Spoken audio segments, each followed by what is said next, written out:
বন্ধুরা, আজ আমি লোভনীয় খাবার নিয়ে এসেছি। প্রত্যেকের জিভেই জল আসবে খাবারটা দেখে।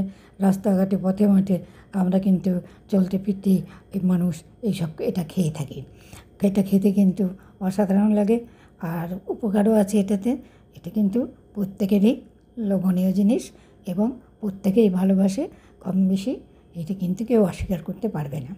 তাহলে মাত্র 20 টাকায় আমাদের বিকেলের আড্ডা জমে গেল। নমস্কার, আমি শিল্পী। হেলদি ফুড জন্য তোমাদের স্বাগত করছি। আজকে আমি কী করতে চলেছি সেটা তোমরা দেখতেই পাচ্ছ। তাহলে আমাদের পক্ষে তো সম্ভব নয় খড়ের উনানে করা। চলো গ্যাসেই আমি এই খাবারটা করি। তো বাজারের থেকে আসার পথে দেখছিলাম ভুট্টা বিক্রি হচ্ছে কুচি। তো সেখানে আমি 20 টাকায় 1 কেজি ভুট্টা কিনলাম। 4টে ভুট্টা উঠেছে। 4টে ভুট্টা পুড়িয়ে নেবো 4 জন মেম্বারের জন্য। 3টে আমি রেডি করে নিয়েছি, একটা পরে রেডি করব, একটু পরে খাবে সে। এখন 3টে মধ্যে আমি একটু তেল মাখিয়ে নিলাম। তেল মাখিয়ে নিয়ে আমি প্রত্যেকটাই দিই। রুটি শাকের যে চৌকো ছাঁকনি আছে, সেই ছাঁকনিতে আমি 3টে ভুট্টাই দিয়ে দিলাম। 3টা ভুট্টা দিয়ে দিব। এবার আমি অল্টারনেট করে করে পোড়াতে থাকবো। এর মাঝখানে আমি ভুট্টা পোড়া হতে থাক, এর মাঝখানেই আমি মশলাটা তৈরি করে নেব। চলো মশলাটা তৈরি করে ফেলি। মশলাতে নিলাম বিট নুনের সঙ্গে আমার স্পেশাল ভাজা মশলা, চাট মশলা দিয়ে দিলাম।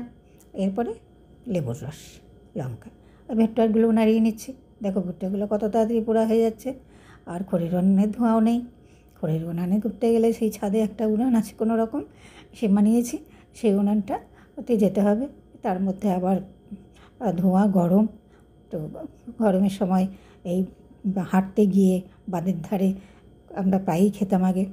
যে একটা ভুট্টা কিনে খেতে গেলে লাগে 30 টাকা।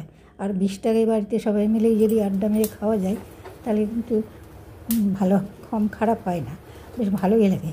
বাড়িতেও তো আমরা গল্প গুজবের মাধ্যমে বিকেলবেলা একটা চায়ের আড্ডায় বসি। সেই আড্ডাতেই কিন্তু এটাও জমে যায় যে একটু না, সেই এনজয়টা আমরা বাড়িতেই করতে পারলাম। এই এনজয়টা বাড়িতে করাও তো কিন্তু খুব খারাপ নয়।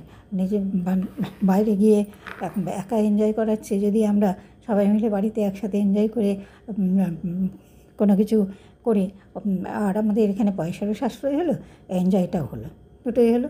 আমার ভুট্টা কিন্তু পোড়ানো হয়ে গেছে। এবার ভুট্টাগুলো পরিষ্কার করে নিতে হবে। ভুট্টা পোড়ানো হয়ে গেছে, আমি নামিয়ে নিলাম। দেখতেই পাচ্ছ ভুট্টাগুলো ভালোই পুড়েছে, বেশ কালো কালো হয়ে গেছে। কোনোটা একটু কম আছে, ওরকম থাকবেই। ইকুয়ালি তো একদম হয় না, একটু তাপ কম বেশি লাগেই। এবার আমি এটাকে পরিষ্কার করে নেব। ভুট্টার খোসা দিয়ে ভুট্টা পরিষ্কার করা হয়। যেহেতু খড়ির উনানের ধোঁয়াকালি নেই, সেই জন্য পরিষ্কার খুব একটা নোংরা বেরোয়নি। তা যাই হোক, এইবার ভুট্টাগুলো হয়ে গেছে। এর মধ্যে এবার মশলা মাখানোর পালা। লেবুর মধ্যে মশলা দিয়ে আগে ভুট্টাগুলোর উপর মশলা মাখিয়ে দেবো। লেবু খাওয়া আমার বারণ আছে, সেই জন্য আমারটা একটু হালকা পরিমাণে দেবো, আর ওদেরগুলোতে বেশ করে দেবো। একটা লঙ্কা চটকে নিয়েছি, বেশ ঝাল ঝাল লাগবে।